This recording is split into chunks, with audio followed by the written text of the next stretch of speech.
Bonjour tout le monde, bienvenue au Tech Talk de ce mois-ci. Aujourd'hui, je suis accompagnée de Boris Madeleine, responsable marketing pour les solutions réseau et cybersécurité, ainsi que les formations à l'Institut de recherche technologique IRT BICOM. Bienvenue Boris. Bonjour. Ensemble, on va discuter des réseaux 5G privés, ses promesses, ses cas d'usage, ainsi que les avantages et les opportunités pour le monde professionnel. Boris, pourriez-vous commencer à vous présenter ainsi que l'IRT? Bonjour. Donc effectivement, comme tu l'as dit Esther, je suis responsable marketing et plus marketing que vente en fait à l'IRT BICOM.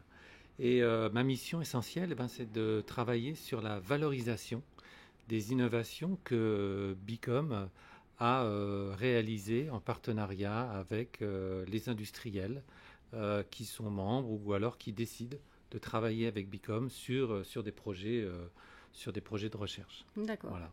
Et donc, en particulier sur les sujets ayant trait au réseau, aux technologies de réseau et à la sécurité, dont la 5G privée m'occupe en grande partie. D'accord. Voilà. Ça introduit bien le sujet. Donc 5G privé, est-ce que vous pourriez expliquer ce que c'est? Quelles sont les promesses? Alors, la 5G privée, comme le nom dit, c'est la technologie 5G et donc un réseau 5G à usage privé. Ça veut dire que les entreprises, donc des hôpitaux publics, des administrations, des grandes entreprises, des grands opérateurs d'infrastructures vitales tels que des réseaux d'eau, des réseaux d'électricité, vont pouvoir bénéficier dans l'enceinte de leur entreprise d'un réseau 5G. Et donc avec tous les avantages que l'on connaît, que connaît le grand public, mais aussi d'autres qui sont inhérents à la technologie 5G. Voilà. Comme quoi, par exemple, quels sont les avantages d'un réseau 5G? Alors, les avantages d'un réseau 5G, c'est que c'est une technologie qui a d'abord été vraiment conçue, je pense que c'est important de le dire, qui a été conçue dès le début comme une technologie pour le grand public, mais aussi pour les usages industriels, pour les usages de l'économie. D'accord ? Et donc c'est une technologie qui va permettre, on va pouvoir détailler pourquoi par la suite, mais qui va vraiment permettre d'assurer une connexion fiable, une connexion mobile, à haut débit, à faible latence, donc avec des capacités de qualité de service qui sont fortes, et tout ça dans un contexte très sûr, de haute cybersécurité. D'accord. Et quelle est la différence entre un réseau 5G privé, hybride ou public? Alors, on distingue dans la mise en place d'un réseau 5G, comme vous l'avez dit, on distingue en fait plusieurs modes de déploiement. Alors, le premier mode de déploiement, c'est de s'appuyer complètement sur l'infrastructure d'un opérateur public. Dans ce cas-là, on parle d'un réseau, on parle d'un mode de déploiement sur la base du public, ou alors d'un opérateur public, ou alors on parle aussi parfois c'est là qu'on fait souvent intervenir le mot de slicing, puisque l'opérateur va dédier à l'usage pour les utilisateurs de l'entreprise des ressources dans son réseau, ce qu'on appelle donc une tranche de réseau, et à leur usage exclusif. Donc qui va permettre d'isoler véritablement les ressources, le réseau pour l'entreprise des ressources allouées aux utilisateurs publics. Donc là, on s'appuie dans ce premier mode, on s'appuie complètement donc à la fois dans le réseau radio, mais aussi ce qu'on appelle le cœur de réseau. Donc c'est plutôt un petit peu les gros serveurs, d'une certaine manière. On s'appuie sur l'infrastructure d'un réseau d'un opérateur public. Et puis il y a un deuxième mode qu'on appelle hybride. Dans ce cas-là, on s'appuie partiellement sur cette infrastructure publique. C'est-à-dire que, par exemple, l'opérateur public va pouvoir utiliser ses ressources, son réseau, mais les antennes, va déployer des antennes, ce qu'on appelle des points hauts, spécifiquement et qui seront véritablement la propriété de l'entreprise privée. Donc dans ce cas-là, les points hauts appartiennent à l'entreprise privée et parfois même les fréquences radio utilisées donc lui appartiennent. Et puis on peut aller même plus loin dans cette appropriation du réseau, c'est-à-dire que l'opérateur public peut aussi, d'une certaine manière, déléguer ou distribuer une partie de son cœur de réseau dans l'enceinte de l'entreprise privée. Et c'est ce qu'on appelle la technologie edge. C'est-à-dire, je mets une partie de mon réseau au bord, à l'edge, donc dans le. Et ça permet en fait, dans certains cas, d'assurer un trajet des données entre le terminal et Internet qui est plus rapide parce que les données n'ont pas besoin de repasser par l'infrastructure du réseau public. Et enfin, la troisième option, c'est ce qu'on appelle le réseau complètement privé, où dans ce cas-là, le cœur de réseau, la radio, les fréquences, tout ça fait partie de l'infrastructure et est intégré à l'entreprise privée au même titre que son réseau IT normal. Et donc, et en fait, nous chez Bicom, c'est un peu c'est vraiment la technologie qu'on pousse parce que on a conçu notre solution pour qu'elle soit particulièrement facilement configurable, facilement installable. Et qu'elle soit à la limite prise en main par une entreprise seule ou alors par une entreprise accompagnée d'un intégrateur ou d'une entreprise d'infogérance, par exemple, telle qu'on en a beaucoup dans l'industrie. Ok, voilà. Très bien. Et par rapport à la 4G, quelle est la différence? Même avec le Wi-Fi, est-ce que ce sont des technologies complémentaires? Est-ce qu'ils vivent l'un à côté de l'autre ou ensemble? Alors, on va d'abord traiter le cas de la 4G, puis ensuite on verra le cas de la comparaison avec le Wi-Fi. Alors, comme le nom le dit, la 5G, c'est la 5e génération de technologie mobile. Donc, c'est la suite. Donc c'est un petit peu, c'est une nouvelle génération de technologie de technologies plus avancées, je dirais, qui font progresser un petit peu les télécommunications mobiles par rapport à la 4G. Alors, en quoi ça progresse? D'abord, je vais reprendre un petit peu cette division entre réseau radio, c'est-à-dire ce qui se passe au niveau des points hauts et au niveau de la communication par voie hertzienne, et puis ce qui se passe au niveau du cœur de réseau, où on décide plutôt de la politique de mobilité, la qualité de service, et la cybersécurité et la gestion des utilisateurs. En gros, c'est ces 4 choses-là qu'on gère dans le cœur de réseau. Et donc, au niveau du réseau radio, ce qui est important, c'est de voir d'abord que pour la 5G, on a vraiment réservé 2 bandes de fréquences, en gros. Une bande de fréquence qui s'appelle FR1, donc un domaine de fréquence FR1 qui est relativement bas et qui permet en fait des communications assez lointaines, c'est-à-dire une couverture radio assez large, et une autre bande de fréquence FR2, mais qui, elle, fonctionnera sur des fréquences plus hautes, donc qui permettra d'aller beaucoup moins loin, mais qui permettra de connecter des objets avec un plus gros débit. D'accord ? Donc il y a ces 2 bandes de fréquences, et ça montre bien ce que j'appellerais l'ambition universelle de la 5G. C'est-à-dire qu'on n'est pas sur une technologie simplement à petit débit ou simplement à haut débit, mais on veut vraiment adresser l'ensemble des cas d'usage. Le spectre, Ensuite, en radio, ce qui est important... Alors, en radio, il y a aussi ce qui est important de noter, c'est que c'est avec la 5G qu'il y aura une nouvelle architecture, ce que j'appellerais architecture des éléments radio. Jusqu'ici, les points hauts étaient un petit peu le monopole de grands fournisseurs qui intégraient toute la solution et dont on pouvait rarement se passer si on voulait faire du déploiement. Et pour résoudre ce dilemme, pour un petit peu dissoudre ce monopole, sous la pression des opérateurs et de certains gouvernements, on est allé vers une décomposition de ces éléments en fonctions plus simples, dont certaines peuvent être réalisées sur des serveurs banalisés, des serveurs normaux type IT. Ce qui fait qu'en fait, on aura beaucoup plus... Alors, ça aura deux avantages, ça. C'est qu'on déjà, on va sans doute baisser le coût de la radio, puisque beaucoup de choses seront faites sur des serveurs banalisés.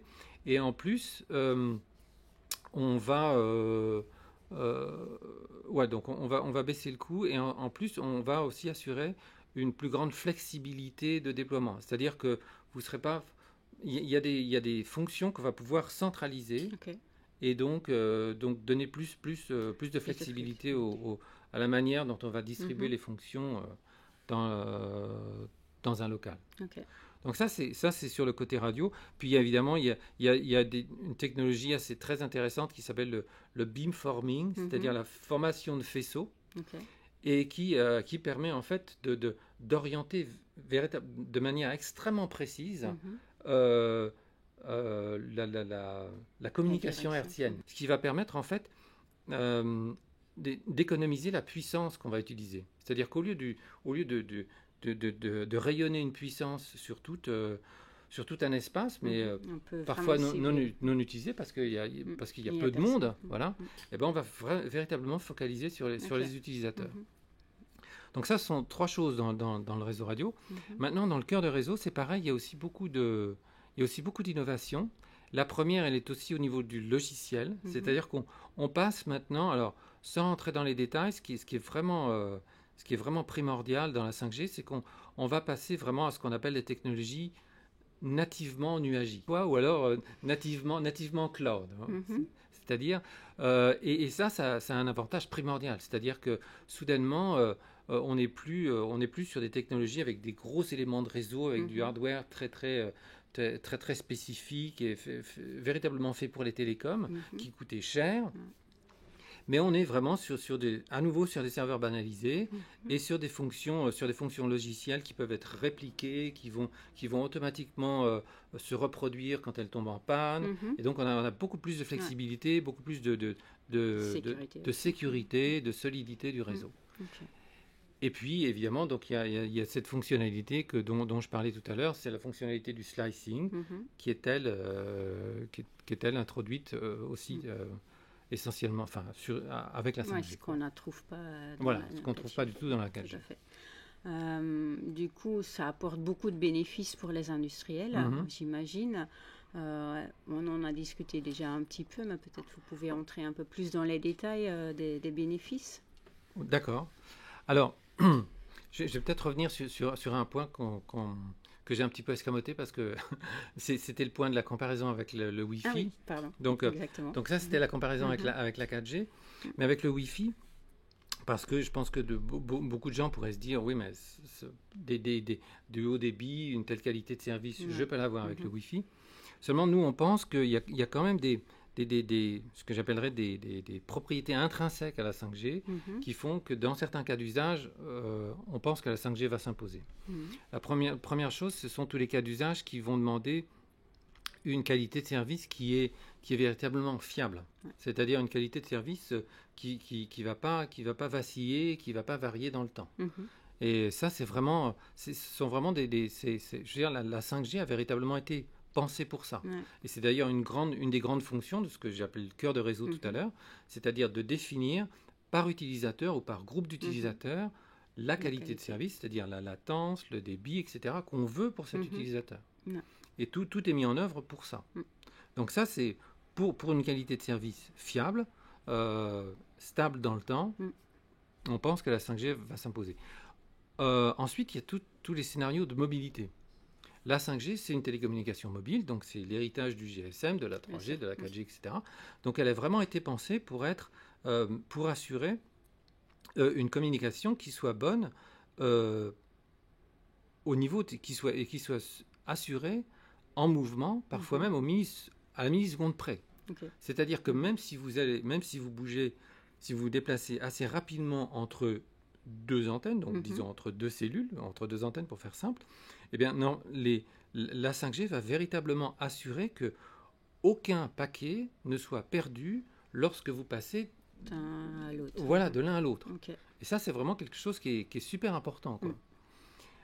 Donc, pour des communications mobiles, pour des communications à qualité de service, et aussi pour la dernière chose que je voulais ajouter, c'est pour des communications aussi à forte exigence de cybersécurité, on pense que la 5G va s'imposer par rapport au Wi-Fi.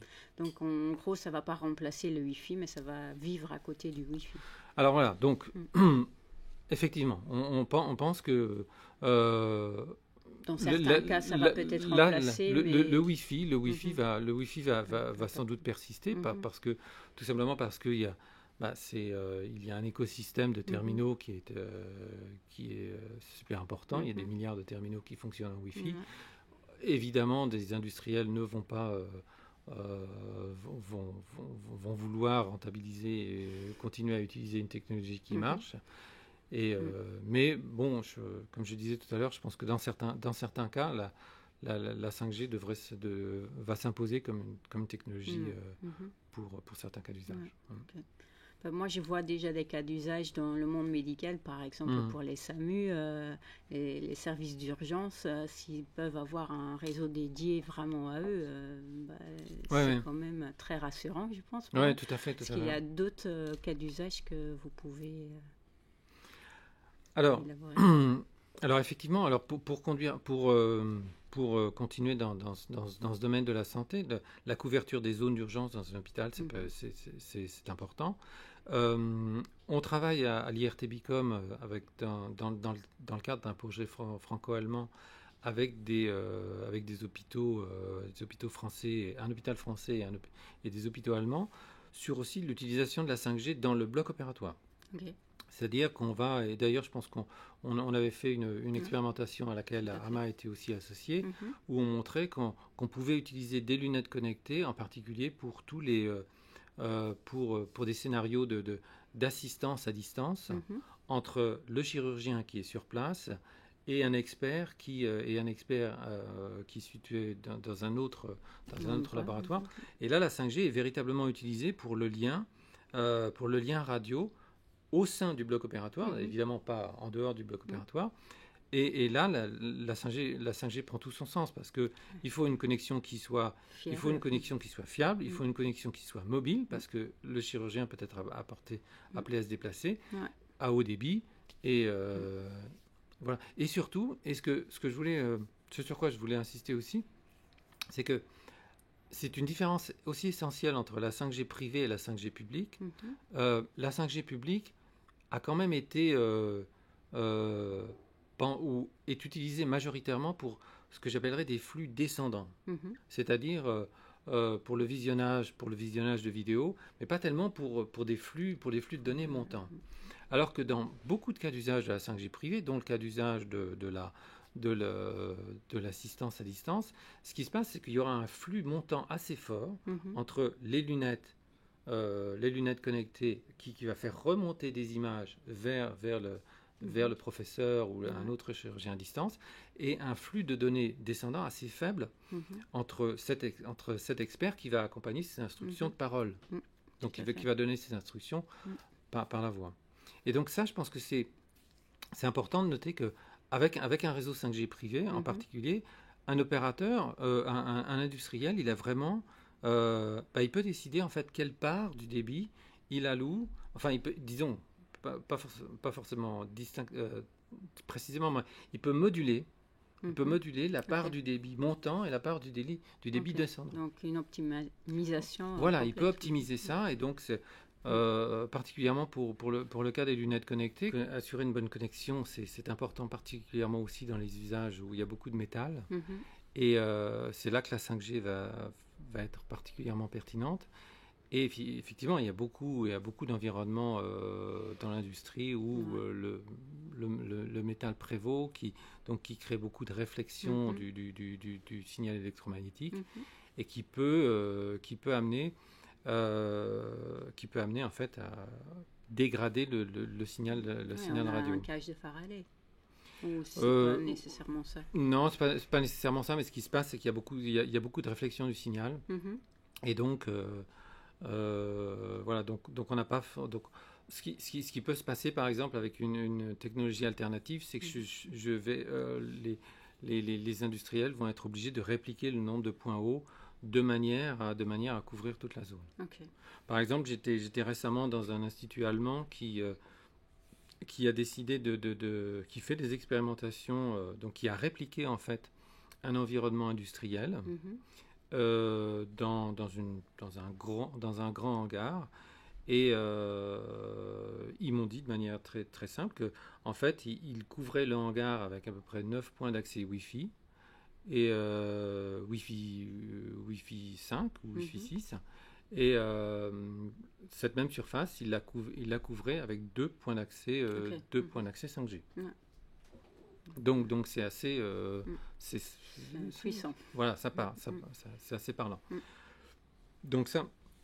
Alors, pour montrer d'autres cas d'usage industriel, alors un cas d'usage très intéressant aussi, c'est celui, à mon avis, relativement prometteur, c'est celui des drones, l'utilisation des drones, particulièrement donc à l'extérieur des usines, à l'extérieur des bâtiments d'une industrie, pour assurer des missions de surveillance, pour faire des inventaires. On parle de drones, par exemple, pour assurer des inventaires dans des parcs, dans des ports, pour aller vérifier le nombre de containers, éventuellement. Ça, je ne l'ai pas vu, mais on m'en a parlé de scanner le code-barre de containers. On parle aussi de l'utilisation de drones, par exemple, pour aller vérifier l'état de... vous savez, de pylônes de radiotransmission qui sont utilisés par des opérateurs mobiles, ou alors par des entreprises qui font de la télédiffusion sur ces pylônes-là, ou alors sur des éoliennes qui sont dans des parcs offshore. Ouais. D'autres cas d'usage, ce sont tous les services de mission critiques, par exemple, qui permettent l'aide à ce qu'on appelle un travailleur isolé. Donc il y a beaucoup de services qui tombent sous cette catégorie, et qui étaient traditionnellement remplis par des technologies très professionnelles, alors qui n'étaient pas du tout inspirées. Donc c'est ce qu'on appelait souvent la PMR, qui n'était pas dans la continuité des télécommunications mobiles, mais qui assurait souvent un faible débit. C'est-à-dire que ce qu'on pouvait faire, c'est essentiellement échanger des informations de voix, des appels de groupe, des appels d'urgence, ce qu'on appelle du push-to-talk, ou l'équivalent du talkie-walkie, et qui maintenant vont pouvoir être enrichis de vidéos. Voilà. Donc ça, c'est un autre cas d'usage qui va être particulièrement pertinent pour le monde professionnel. Et puis en fait, à partir de... On a rencontré des industriels qui nous disent qu'à partir du moment où les gens savent que cette technologie va être mise en place, eh bien, les gens commencent à imaginer pour leur corps de métier un petit peu tout ce qu'ils peuvent faire. Donc on n'est pas du tout... Oui, on est juste au début. On est juste au début. Et on ne sait pas vraiment ce que... Enfin, il y a plein d'applications. Plein d'applications. C'est très prometteur. Bon, je vous remercie en tout cas pour toutes ces explications très intéressantes. J'espère que vous, à la maison aussi, vous avez bien appris avec nous. Merci à vous et à bientôt. Merci.